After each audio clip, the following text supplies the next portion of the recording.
Raechel, if you're around, join me on the stage here.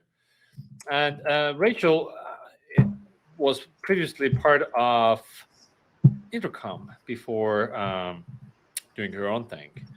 And so we're going to hear from her time at Intercom and how their help center took on Zendesk. How's the Vino Verde these days? It's good. I don't usually drink very much, but I've been eating a lot of pastries and drinking a lot of wine since I got to Portugal. And if you have a life. All right, Raechel, the stage is yours. See if you can share your slides, and then you're good to go. Sounds good. Hey, everybody. Let me just share here. Hey, everybody. I'm Ray, and I'll be talking about how Intercom's Help Center took on Zendesk. This talk is meant for product and marketing folks, so maybe there's more than just marketing folks here. And I'd say the TLDR of what I'll be talking about today is that a great marketer can't save you from a shitty product or come up with a compelling story if your product is undifferentiated. If those two things are true, then you can only compete on price. Later on, I'll talk about my time at Intercom, but for the past 4 years, been running a product marketing agency. And between our 8 PMMs, we've seen how marketing is done across a lot of companies. The black logos are in-house experience, and the orange logos are OLIVINE clients. While lots of things are different across these companies, patterns have emerged. So I'll try to share some of those learnings with you today. So you all know that most markets are crowded. That's why we're here. And it can feel impossible to take on incumbents and break in. I like to look to consumer products for disruption inspiration. Bicycles, for example, there's hundreds of brands and specific types of bikes. There's road bikes and mountain bikes and folding bikes, you name it. And disruption happens all the time if you look for it. Some markets I thought were already saturated with no room for something new, but then Bite toothpaste came along. And electric cars, and new design tools, and business messengers, and databases and docs, and social media platforms, and spaceships, and money. So how do these products get traction in already incredibly crowded markets? I think the very first thing you have to understand is that most people absolutely hate change. And then you need to understand if people do want to make a change, how do they buy products? So there are 4 main ways. They have a problem, such as my current bicycle frame is too heavy. Or they think of it in terms of category. I need a road bike, so I'm more aero. Or competitor-based, I need something lighter and faster. And finally, brand-based, I need a specialized road bike. Next is to understand the 4 forces of switching. Problems with their current solution and attraction of the new product are reasons to switch, but existing habits and allegiances, along with anxiety and uncertainty of change, are reasons to stick with it. So Jenna was just kind of talking about the 10x. Products need to be 10x better, and I completely agree. Getting people to switch won't happen with small product improvements, and that's due to something called the 9x effect. The 9x effect theory says that people overvalue their existing solution by 3x. Meanwhile, companies that are innovating overvalue the benefits of what they built by 3x. 3 times 3 is 9, and the theory says that a product needs to be at least 9 times better than the alternative to achieve mainstream adoption. And with this disconnect in perceived value and the fact that humans are creatures of habit, you'll never get them to switch with just table stake features. And the 9x effect says that you need to surpass the competition on perceived value, but building feature for feature means you'll never catch up with a company that has a head start on you, unless you've differentiated yourself somehow. I'm sure everyone's been talking about differentiation all day, so hopefully there's some new nuggets in here that I can share. So to differentiate, I like to introduce this idea of moving away from MVP thinking and moving into MMP thinking, and I'll explain what that is. So I think everyone's familiar with the minimum viable product. It's a learning vehicle that allows you to test an idea by exposing an early version of your product to users, and so that you can learn from it. But the minimum marketable product is the product with the smallest possible feature set that solves the problem, creates the desired user experience, and can be marketed and sold successfully. With the minimum marketable product approach, you start crafting the story when the problem is defined to help shape what gets built. So this is just like roughly the 13 stages of taking a new product to market, obviously way oversimplified.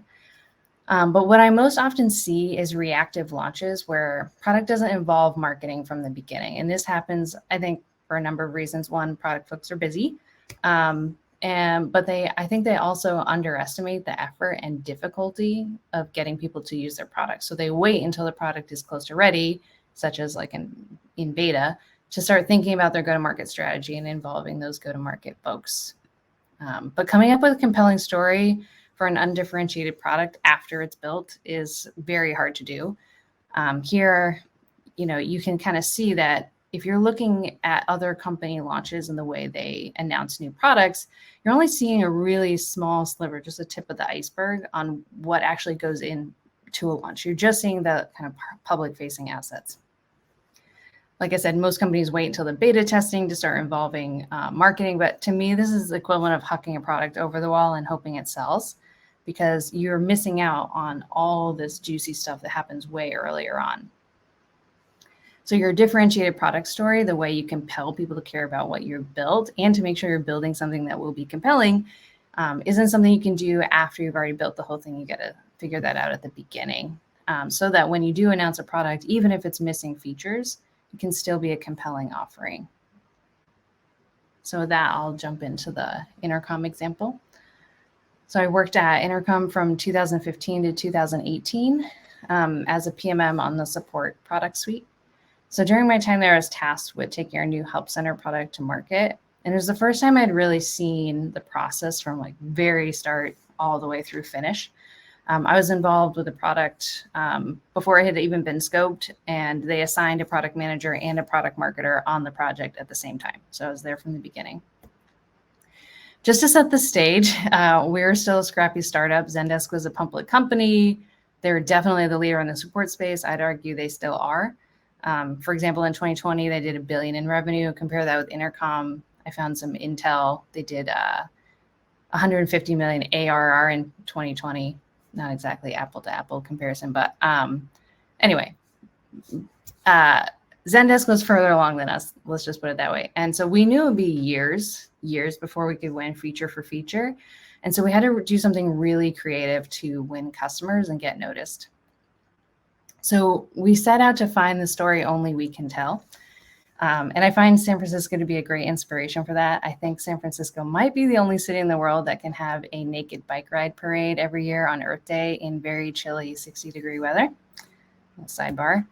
And so to find the story only we could tell, we decided to root it in our mission and our product differentiator. And anytime founders or companies are trying to figure out who the heck they are, I try to help them start with those two things. So Intercom's mission is to make internet business personal, and their product differentiator is the Intercom Messenger. So we knew the story had to have those two components. So to come up with our product story, we used the future press release concept, which was popularized by Amazon. We didn't invent it. Amazon has some resources online about this. And so the Intercom product manager, Mark Ryan, started by defining the problem statement to make sure that they understood the problem and that they were building a solution for the right problem. Now, I don't exactly remember what the problem story was, but I've made it up based on memory here. So I'm a customer support rep trying to decrease inbound requests, but customers don't read my help center because the content isn't helpful or they think it's outdated, which makes me feel burned out and afraid of all this scale that's coming down the line. So the product marketer, that was me, responded with crafting the product story. And this is a press release template I pulled off of Amazon. You can see some of the components are like naming the product, who it's for, what the benefits are, what problem it solves, how it solves it. Ideal leadership quotes and ideal customer testimonials. Obviously, these don't exist yet, but what do you want leadership to be able to say? What do you want customers to be able to say about it? And so we didn't, we knew this wasn't going to be exact copy, but we really had these kind of message story points outlined from the beginning. And so we kind of started brainstorming how we could build something unique with a really differentiated story. So we were looking around at existing help centers specifically Zendesk's Help Center. And we're seeing some problems throughout all of them, like across a lot of platforms. So one was help centers are often used as a gatekeeper, creating roadblocks and dead ends for users. So you like couldn't reach out to support until you'd gone through the whole maze of the help center. If you found an article, but it was unhelpful, there's no easy way to communicate to support that you've already read that and you're just asking for a clarifying question, or to tell them what was broken or confusing. Sometimes I email people, I'm like, oh yeah, this help center article is just like flat out wrong. And they're like, okay, whatever. And when you did figure out how to contact support, they suggested the same article you literally just read, which I don't know why is like a special kind of infuriating. So we decided that we're going to set out to build the most personal, connected, and intelligent knowledge base. There'd be no dead ends for customers, and help article authors would know exactly how to fix their content. And so the product team built for this product story. And that means we didn't spend time building tables, nested lists, localization, advanced analytics. That was all scrapped. Instead, we made sure that the Help Center, the feature scoping would be that you could see who the author was and when it was last updated. We'd make sure the Help Center articles were embeddable across the whole Intercom platform in the Messenger, in campaigns. We would suggest articles for support reps. We could start doing some machine learning and seeing which articles were most helpful. And then we would create actionable feedback loops for authors, and there'd be no dead ends or repeated content. So this was kind of some of the product scope early feature scoping that the product team decided on.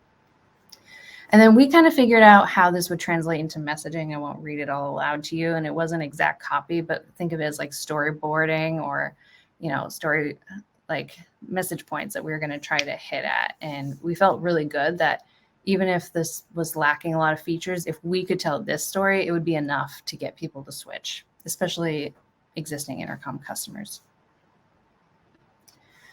So it was a really interesting experiment. I think this is the first time Intercom had really done this, and I've heard since I've left in recent podcasts, it sounds like they still do this.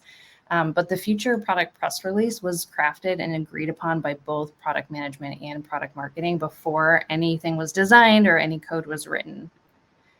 And since it was done together, we had alignment and agreement. The press release was a touchstone for product development teams. So as they were building, they would ask themselves, are we building what's in the press release? If not, let's regroup and either reprioritize the feature scoping, or let's revisit the story. We didn't end up needing to revisit the story. Took us longer to build than we thought it would, but that's normal. So the Help Center product went live December 2016. And one of the really unique features I was super happy about was at the bottom of the article. So if a user reacted with a sad face, the messenger would automatically pop up and say like, hey, do you need help? Other help centers like Slack's Help Center, which was powered by Zendesk, if you did the sad face, they would just have this little pop-up that said, thanks for the feedback. There's no like invitation to ask for more help. And there was no way they knew what the problem with the article was. It just said, thanks for letting us know. So I was really excited about this kind of feature set, and you'll see next in our product dashboard, if people reacted with a sad face and then asked a follow-up question, we would attach that to the article metrics so that the author could see what people are asking. So in this case, people are confused about how many teammates they can have on their Intercom account. So you can just open up the article and then answer the question proactively so that it's better for the next person. So like I said, missing a lot of features, but we kind of had some of these really interesting product loops, and that helped us tell a more interesting story than we could have otherwise. Beyond product and story, we also made sure to establish design partners early on so that when we launched, we already had testimonials and customer stories. Seems easy and obvious, but sometimes it's really hard to get people to agree. It's just not a number one priority for customers to talk about your product. So it took a lot of elbow grease to make that happen. Something else interesting about Intercom, they had a growth engineering team that was responsible for making sure it was easy to get started with all of the products. And so when they were planning on supporting this product launch, they were doing user research, and they realized that our target customers already all had existing knowledge bases. So rather than prioritizing creating a help center from scratch, they focused on making it really easy to migrate from existing platforms. And they did some like major voodoo with this. I was really impressed. So beyond just automating it and like writing code for it, they also leveraged Mechanical Turk, which is a crowdsourcing marketplace, to help people label certain help center components to make the migration super accurate. So the migration wasn't fast, but it was accurate. And Barometrics, they were an existing Intercom customer for our other products. They migrated their help center literally the day after it launched and then tweeted about it, and they were not part of the beta. So that was really cool to see.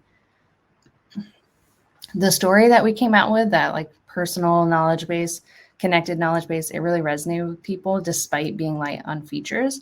And they started comparing us to Zendesk on their own. We launched on Product Hunt. We were number 3 product of the day. We also landed some press, which I feel like is, I don't know, hard to come by. And within months, the product was at 5 million ARR, which was sizable for Intercom's revenue at the time. And then 6 years later, now it can win with features, and the story has changed to focus on outcomes. Okay, so how do you replicate this for yourself and your product team? First, define your MMP, that minimum marketable product. Some frameworks, which I think will help you do that. We don't have time to dig into them now, but you're probably already familiar, and other people talked about them today. But personas, jobs to be done, and positioning, these are the 3 tools I use constantly. Learn how to use them, learn how to apply them is super beneficial. So personas, real quick, can help you with positioning by aligning on exactly who you're selling to and what they care about. Less interested in like demographics, likes and dislikes. Actually, I find most companies are not aligned on who they're trying to sell to. So getting super clear on who your number 1 buyer and focus is usually gets you far. Jobs to be done. I know some people have mentioned it, but it's a product innovation theory that helps you understand what motivates people to buy your product by defining the situation, motivation, and expected outcomes. The most iconic example being McDonald's increasing their revenue for milkshakes by 7x after they stopped treating it like a dessert and realized that people were buying it as a breakfast replacement on their morning commute. And then to positioning. So first, you need a deep understanding of the market and your competitors, including your direct and indirect competitors. Trying to find that story only you can tell, the San Francisco Naked Bike Ride Parade, the small opening in the market of an unmet need or a status quo that's just rested for too long. And then building intentional differentiation into your product and your messaging from the very start.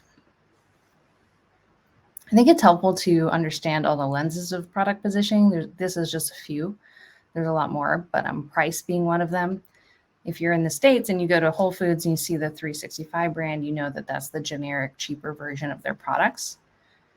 We all know that Tesla entered the market on the high end and they're slowly working their way down.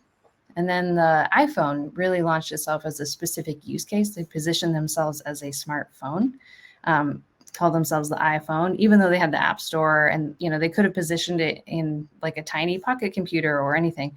But they specifically chose the phone positioning, and I find it fascinating because I feel like calling people is the thing I use my phone the least for these days. And then note that a lot of recent disruptive products don't fit into tidy quadrants. So Notion is kind of a Google Docs project manager / database. Airtable is a front end with a database, but my husband's a data scientist and I don't think he would use Airtable. So it's kind of for non-technical people. Loom, it's not quite video conferencing like Zoom. It's not really video editing software like ScreenFlow. It's not video hosting like Vimeo. It's kind of, in these overlapping quadrants.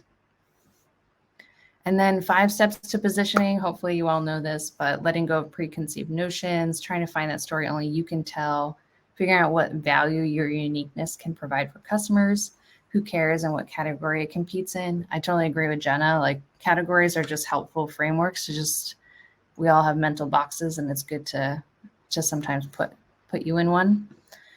And then this is a really basic positioning template if you want to grab a screenshot real quick. Okay, so after positioning, get design partners. Once you've got your product story planned and product development is underway, invest time in getting these design partners.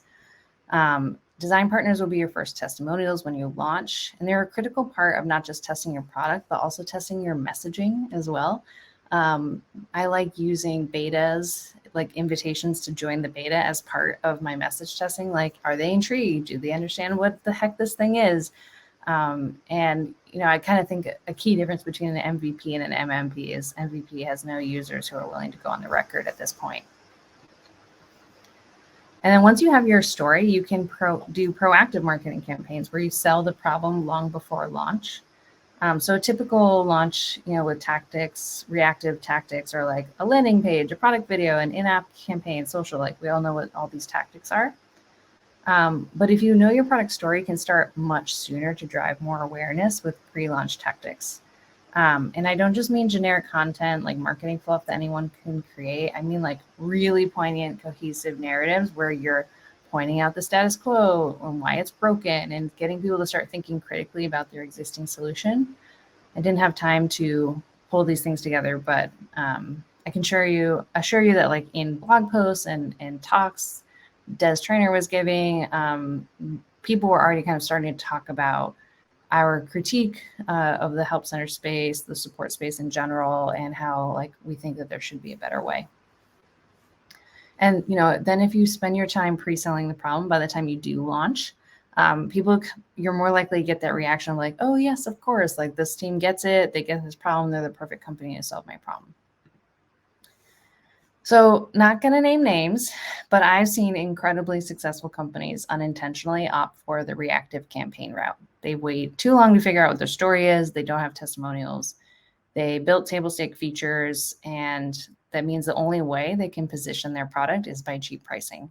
And if you see the main value prop as free for 6 months, you can be pretty sure that the company did not work out their unique product story ahead of time. So to recap, you must build a differentiated product story so you can have a chance of getting people to switch. And after you've done all that, here's 6 more tips to avoid some common mistakes that I see happen a lot across companies. One is get very specific about who it's for and what it does, even if there are more use cases. Your target audience for your initial launch is not your total addressable market. Save that for the fundraising pitch. Number 2, focus on recognizable logos, not just customer volume. I don't have any data to back this up. I just feel like one testimonial from a recognizable brand is worth more than 5 unknown logos. For B2B, I highly recommend getting an outbound sales shark, even if you're in the product-led growth space. For some reason, I see a lot of resistance to this. I'm not exactly sure why. I feel like maybe they just have a lot of faith in the marketing engine and that the leads will just come. But I see teams early on, if they do this, they get traction a lot faster. And I don't work in the B2C space, so I don't quite know what that would look like for consumer products, but I'm assuming it would be something like working with influencers. And I swear I'm not sucking up to Pep, but for the love of God, test your messaging, not just your product. It's shocking when I test my messaging, even though I'm pretty experienced, to see how people actually react to what I'm writing. So in the early days, I like to be scrappy and get feedback however I can, whether that's just asking people in my network. And then, you know, once I've kind of stress tested that a little bit, then I'll move on to winter testing. And then I can go to larger scale testing campaigns with like ads or something like SurveyMonkey. And I'm not a PR expert, but in my experience, press is really hard to get. And one PR tactic that I see that I think does work is pick an enemy and punch up. This tweet, some of you might have seen, it was like a bit of a shitstorm this week, but with a lot of polarizing views. But like whatever Ryan Breslow's motives were, you can't deny that more people know about Bolt now than they did. Bolt is a Stripe competitor. And note that your enemy doesn't have to be a company. It can be an idea or a status quo. And finally, get aligned and stay focused. Pick big rocks, move them together, move them quickly. Everybody's busy, but I see it so many times that cross-functional teams don't take the time to get on the same page, and that just dilutes their impact and slows things down later on. And that's it. I'm Ray. I like bikes. Thanks for listening.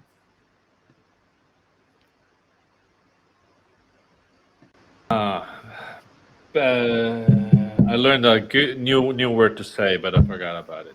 Anyways, so good stuff. I had questions about some of the things you said. One was this 9x better claim. Never heard of that. What's the source of that? Do you remember? Oh, I learned in a desk trainer talk. I'd have to look up the source for you. Sorry. Okay. I'm a thief. I'm a thief without a source. I'll follow up with you. It's kind of was in the Intercom waters. It was just like something we all like learned early on. Mm-hmm. But later turns out it's all bullshit. But like many of Yeah. these marketing myths. Yeah, but we'll go with it. I like it. I like the sound of it. Like, Yeah. let's not facts ruin a good story. Yeah. Yeah. I think the idea is just like, if you've got one slightly better feature, like it's just, you're not going to get people to change their habits. You got to have something more juicier than that. Totally. Your outbound sales claim. So the way I think about it is, like there's a minimum ACV, annual contract value, that needs to be there Yeah, for it to fair enough. make financial sense. And also, like, depends which industry you sell to. So what I'm finding right now with winter, it's like if we're doing cold outbound to Martech, for instance, Yeah. the response rates are so low, and the responses you get are very hostile, angry. How dare you?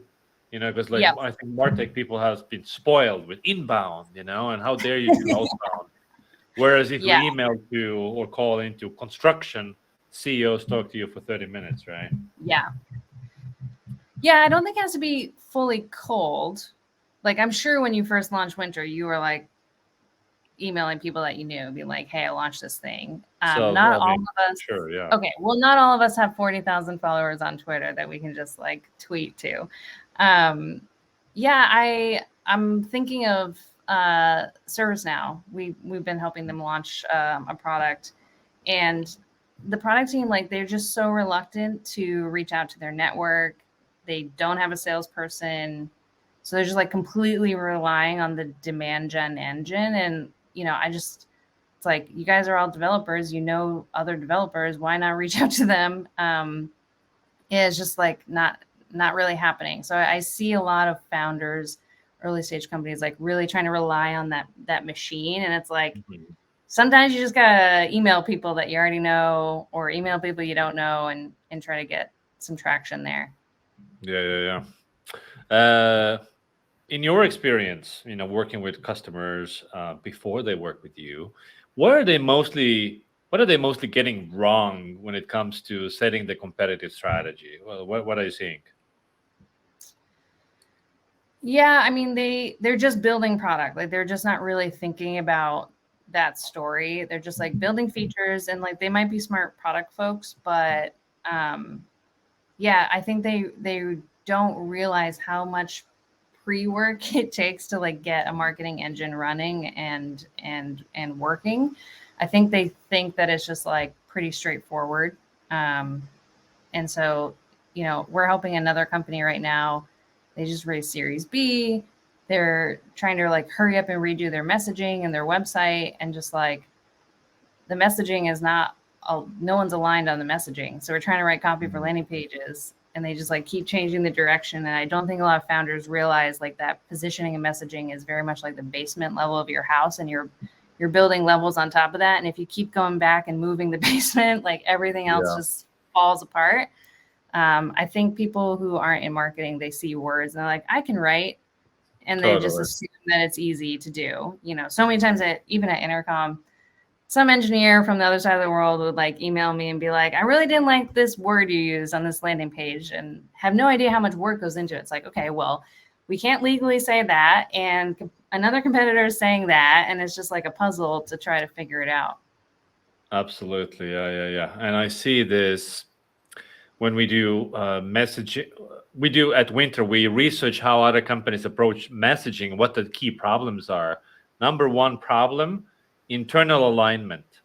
Like, because CEO wants to say this, and sales says, no, this converts better, and product wants to do this. And in worst cases, they all say different things, Oh, yeah. I call it the CEO fever dream. It's like they had a dream, and they wake up and they like rewrite the new sales deck, and they're like, this is the deck. This is the story. And it's like, there's no alignment. They haven't thought it through. They haven't slept on it. Also, they've never sold anything in their lives, so they have no idea what's actually going to sell. But this is the new deck, So yeah. Totally. Yeah. Let's see. Somebody's typing, Yana or Lana. So please type faster if you want to ask your Time question. faster. Yeah. Time is a Yeah. ticking. And also then on the flip side, so when you're helping your clients set their competitive strategy, which time investment, because everything takes time to do well, pays the most dividends? Like what's worth doing? Like what tends to work more often than not? Yeah. I think empowering the rest of your company to be like super clear on like who you're selling to, what their pain points are, and what that initial message is. You don't have to get super pedantic about it, but like I work with companies sometimes, and it's like only the founder is kind of like qualified to give feedback on messaging or copywriting, and it's just Usually like, they are. oh, Kidding, and I'm it's just like kidding. everything's just slowing down there. So it's like, if you can like spread that knowledge out so that that the founder's not the only bottleneck. Honestly, like I know personas kind of get a bad rap, but I've seen a lot of times where companies are not fully aligned on who they're trying to target and who they're selling to. I have a quick example if we have time. Envoy, the sales team was saying, hey, the security persona is like bigger contract sizes, and the leadership team is like, we're a workplace app, like we didn't build this for security folks. But we kind of came in from outside. We were able to like hold up a mirror and like, hey, let's just stress test this. Let's just spin up a little smoke screen campaign and see what kind of traction we get. Time to close was way faster, conversions faster, deal size bigger. And now it's like a core part of their revenue line. It's like, hey, you just have 4 more features you have to build so that you can actually serve the security persona better. Why don't you just hurry up and build those? So a lot of times it's not really about like, Jane, 32, likes strawberry ice cream. It's more like the bigger rocks, like who are we selling to? Are we all aligned? Okay, we got 2 questions. So Anna is asking, curious how you choose jobs to be done when there are several options. Yeah, so you have to prioritize the job to be done. I have another talk on this. There's not enough time, but quick example, customer support space for Intercom. We were initially speaking about the job to be done of making it really easy for your customers to get help, but that wasn't what directors of support really cared about. What they were being asked by the board of directors is, hey, revenue and customer count's going to double next year, but you don't get to double your head count. So the job to be done was like scaling the support team by being able to handle more requests without doubling headcount. And so like there's going to be like many jobs to be done for each product, but you have to figure out which one is most important to your buyer and where in the journey, early in their buying journey, you have to figure out, because they're going to have later on jobs to be done, but it's kind of a timeline aspect to it. Yeah, I would add here, like if you can survey 2 jobs to be done, survey to your target prospect, ask how important is this on the 10-point scale, and what is your current satisfaction level in solving this? And if it's like low, like 3, or that's a hot, important thing. Just Love another it. data point. Okay, so there's a long ass question here by Yana Lana. So also read. I could also jump off and just respond via text if you got to keep rolling with the show. Okay. Well, yes. Then please do that. Respond in the chat. Raechel, pleasure as always. Thanks I'll see you all. in the future. Peace. Be well. Take care.